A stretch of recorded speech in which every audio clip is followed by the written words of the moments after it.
Hey goalies, it is Maria here from goalietrainingpro.com, and today we are talking about something really important but that gets really overlooked. It is your feet.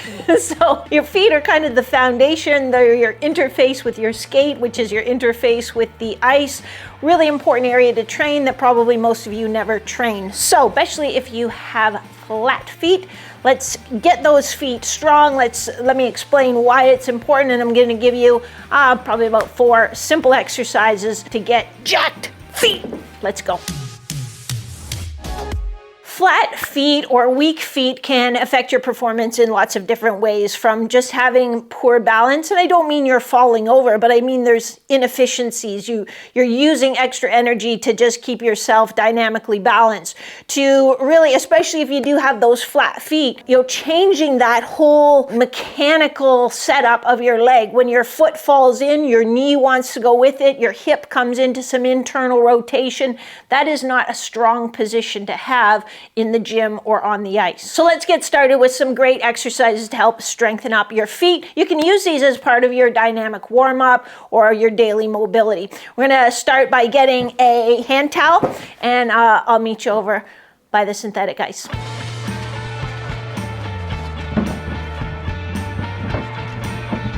So we're going to start with a simple towel crunch. So I'm going to take my hand towel and I'm setting it out on the synthetic ice just because it won't work on the turf. So the synthetic ice definitely makes it way easier than if I were doing it on the concrete floor or something like that. But really, we just want to get the movement going. If your feet are getting stronger and stronger, you could put a little weight on the towel, but trust me, if we start just like this, you're going to feel it working the muscles in your feet. So I position it so that I just have my toes on the edge, and then I'm just going to crunch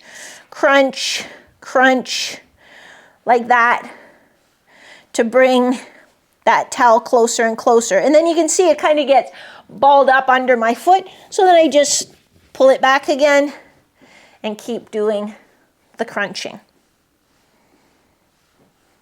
Yes, I have socks that have toes, but I went one barefoot, so you can hopefully one will give you better contrast than the other.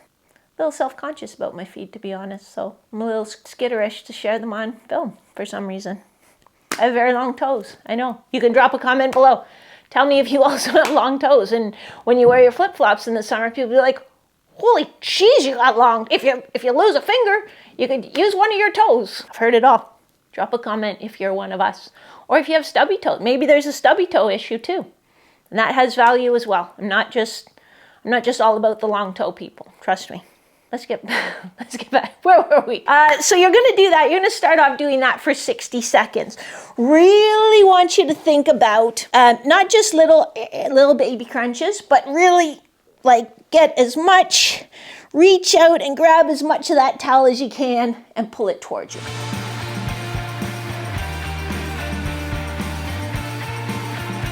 That was your first exercise, the towel crunch. You're going to start with about 60 seconds. Of that, you can build up to 90 seconds to 2 minutes.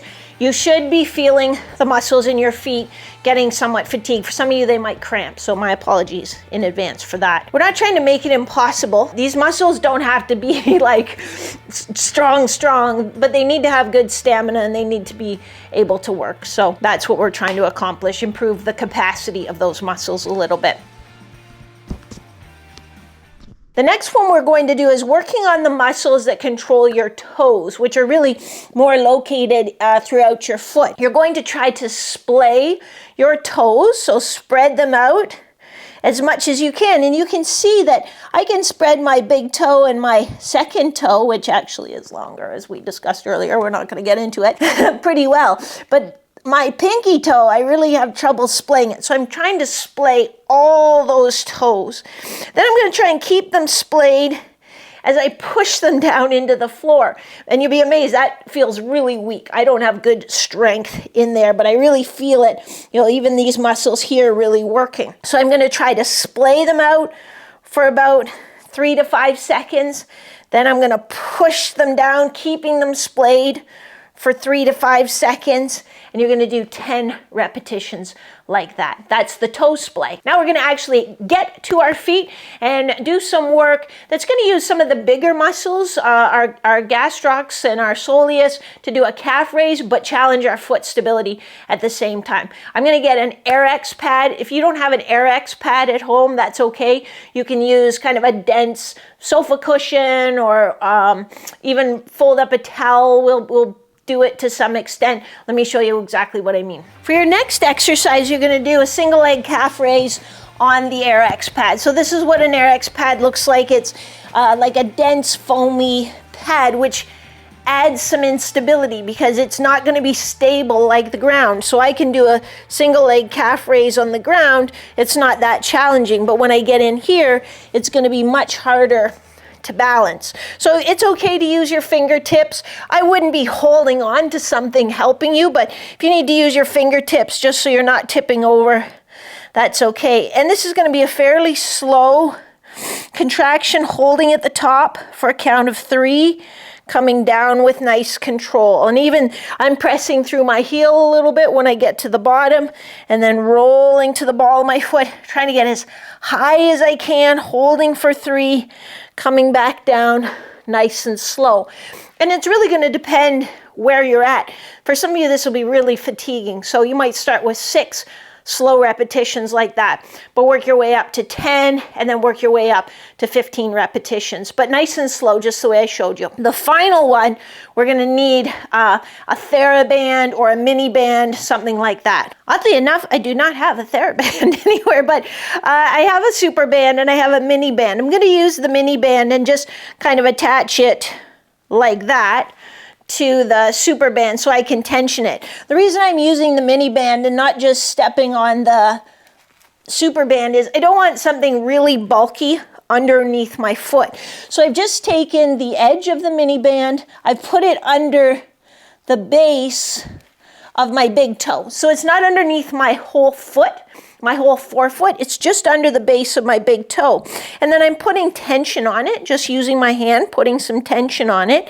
And then I'm gonna go through and do a nice mini squat, keeping tension on that base of my big toe.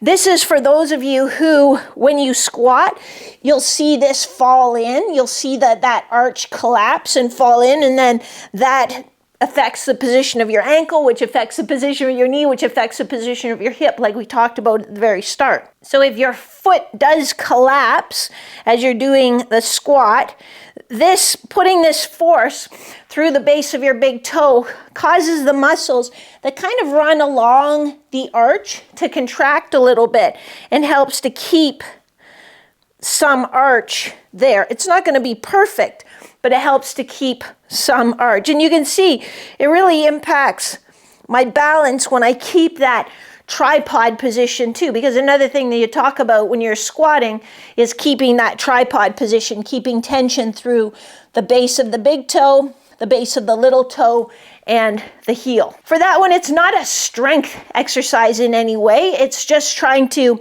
really teach those muscles to engage in a functional way, in a functional activity. So quality is the key. I would start with just 6 nice slow repetitions, keeping your good knee alignment, about a 3 count down, a 3 count up at the fastest, and then build your way up to 10 or 12. And then once you can do that really comfortably, it'll be time to move on to a little bit more challenging exercise for you. There you have it. There are 4 simple exercises to help give you stronger feet. In particular, if you have flat feet, it really is part of the structure. So we don't want you to be the Leaning Tower of Pisa. We want you to have a bit of that arch so that biomechanically you're working from a good foundation as you interact with the ice. Strong feet, strong performance on the ice.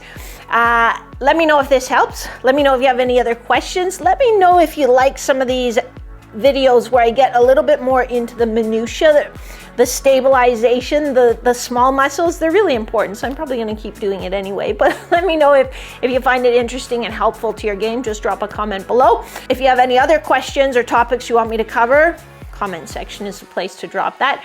Otherwise, oh yeah, like and subscribe. Blah, blah, blah. Otherwise, I will see you next week. Same bat time, same bat channel.